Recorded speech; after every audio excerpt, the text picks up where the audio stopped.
श्री शिवाय नमस्तु भीम हर हर महादेव। स्वागत है आपका हमारे चैनल एस्ट्रो ओम पर। दोस्तों, आप सभी लोग जानते हैं कि 22 अप्रैल 2024 के दिन है, सोमवार के दिन दोस्तों। साथ ही में चतुर्दशी का दिन भी है, मतलब कि सोमवार चतुर्दशी है। इस दिन दोस्तों वैसे भी आप लोग जानते ही होंगे कि सोमवार के दिन भगवान शिव जी को बहुत ही ज्यादा प्रिय होता है, क्योंकि इस दिन हम भगवान शिव जी को बहुत आसानी से प्रसन्न कर सकते हैं। जब बात आ जाए चतुर्दशी के दिन की, चतुर्दशी के दिन का भी एक बड़ा ही और विशेष महत्व होता है। और जब सोमवार और चतुर्दशी एक ही दिन पर पड़ जाए तो भाई इससे अच्छी और बड़ी बात क्या, इस दिन का महत्व और ज्यादा बढ़ जाता है, जो कि यहाँ पर 22 अप्रैल के दिन आने वाला है, सोमवार चतुर्दशी का बड़ा और विशेष दिन। तो दोस्तों, इस दिन आप लोगों को 7 लोटे जल वाला उपाय जरूर करना चाहिए। अगर आपकी कोई ऐसी मनोकामना है जिस मनोकामना के लिए आपने सारे उपाय करके देख लिए, सारे कहने का मतलब है कि भाई आपकी कोई मनोकामना है, आपने उसके लिए व्रत भी कर लिए, आपने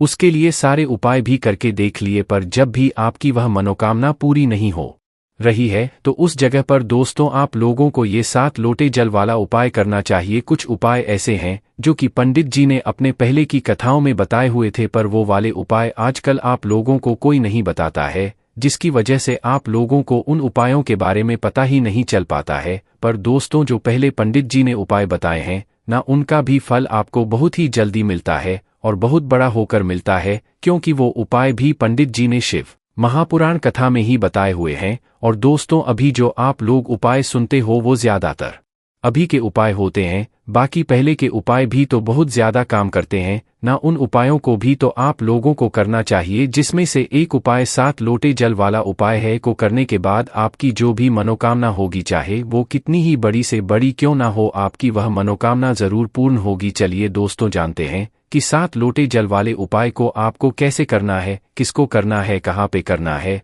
और किस समय करना है ना। सबसे पहले चीज दोस्तों, हम लोग ये समझते हैं कि ये 7 लोटे जल वाला उपाय आखिर करना किसको है। तो देखो, सबसे पहली चीज आप लोग ये समझ लो, इस वाले उपाय को घर में से किसी एक सदस्य को करना है। सभी सदस्यों को इस उपाय को करने की जरूरत नहीं है, और घर में से कोई एक सदस्य भी इस 7 लोटे जल वाले उपाय को करेगा तो उसके पूरे घर को इस उपाय को करने का फल मिलेगा।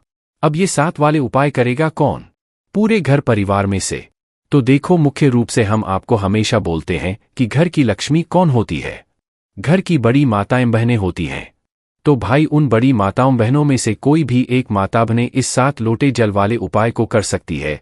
अगर किसी कारणवश घर में माताएं बहनें उपस्थित ना हो या वो ये वाला उपाय ना कर पा रही हो किसी भी कारणवश, तो उस जगह पर फिर घर का कोई बड़ा व्यक्ति, चाहे वो पुरुष ही क्यों ना हो, वह भी इस वाले उपाय को कर सकता है।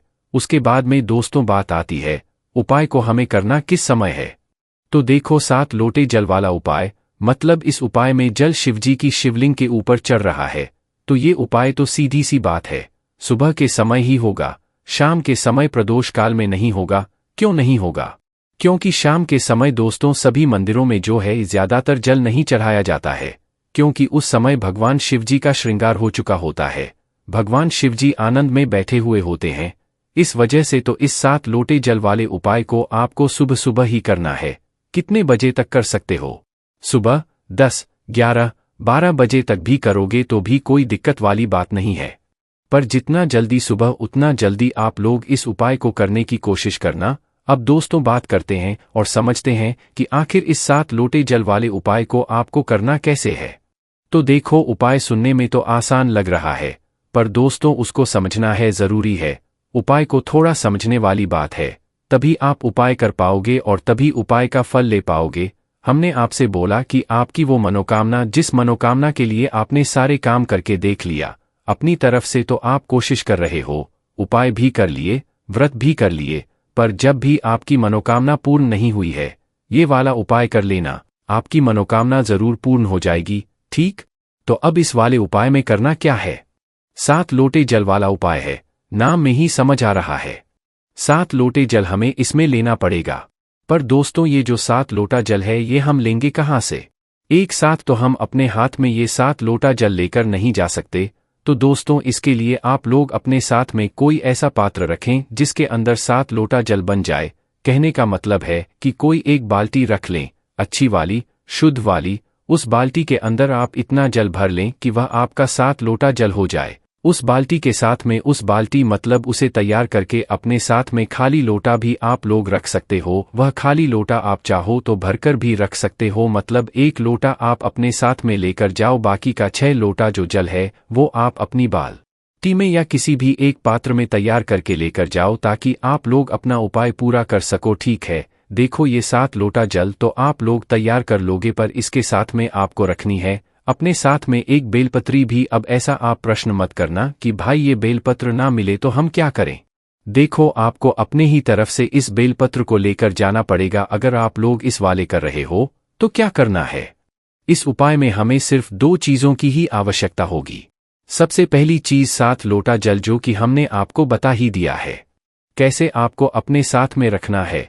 इसके साथ में दूसरी जो चीज है वो है दोस्तों एक बेलपत्री। इन दोनों को चीजों को अपने साथ में रख के आप लोग पहुंच जाओ, शुद्ध होकर स्नान करके शुद्ध वस्त्र पहनकर अपने घर ही के पास में जो शिव मंदिर हो, शिवालय हो, वहां पर आप लोग पहुंच जाना और पहुंचते से ही उपाय मत करने लग जाना। पहले जाकर भगवान के दर्शन करना, भगवान से आशीर्वाद प्राप्त करना, भगवान को धोख देना। उस बाद में दोस्तों अब आप लोगों को क्या करना है कि शिवजी की शिवलिंग के पास में आना है।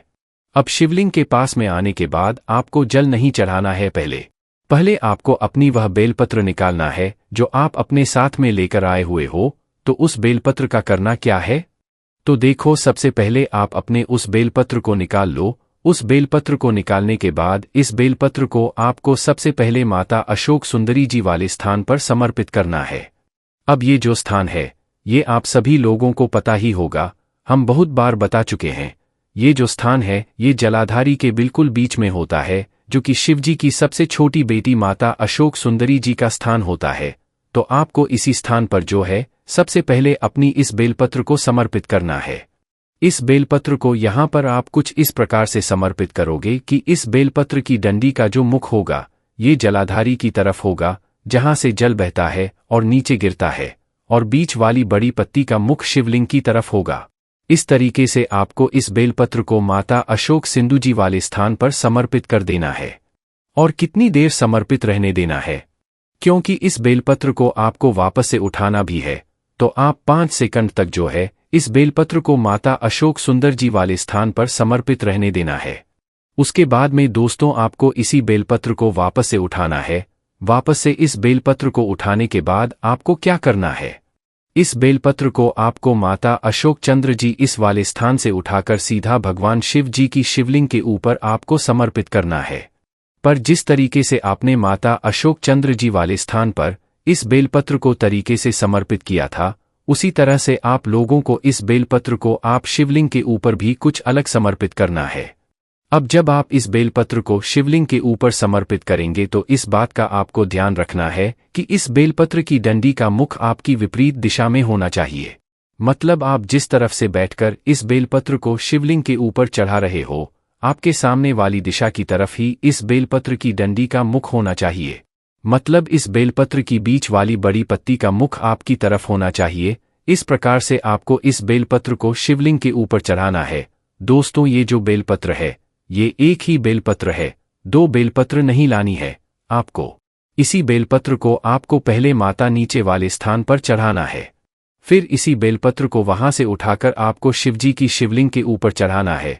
शिवलिंग के ऊपर जैसे ही आप लोग इस बेलपत्र को चढ़ाते हो तो अब आप लोग अपना वह 7 लोटा जल निकाल लो। मतलब कि जो भी पात्र में, जो भी बाल्टी में आप लोग अपना 7 लोटा जल लेकर आए हुए हो उसे अपने पास में रख लो। सबसे पहले आप लोग अपना पहला लोटा जल भरो, और अगर पहले से ही भरकर लाए हुए हो तो इस 1 लोटे जल को आप लोग शिवलिंग के ऊपर समर्पित करो। कहाँ पर करोगे, जो बेलपत्र आपने चढ़ाई हुई है इसे चढ़े रहने दो। इसी बेलपत्र के ऊपर शिवलिंग आपको एक धारा से धीरे धीरे करके जो है 1 लोटा जल पहले समर्पित करना है।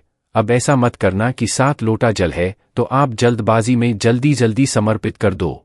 7 लोटा जल भले ही है, पर इस 7 लोटा जल को आपको एक धारा से धीरे धीरे करके ही समर्पित करना है।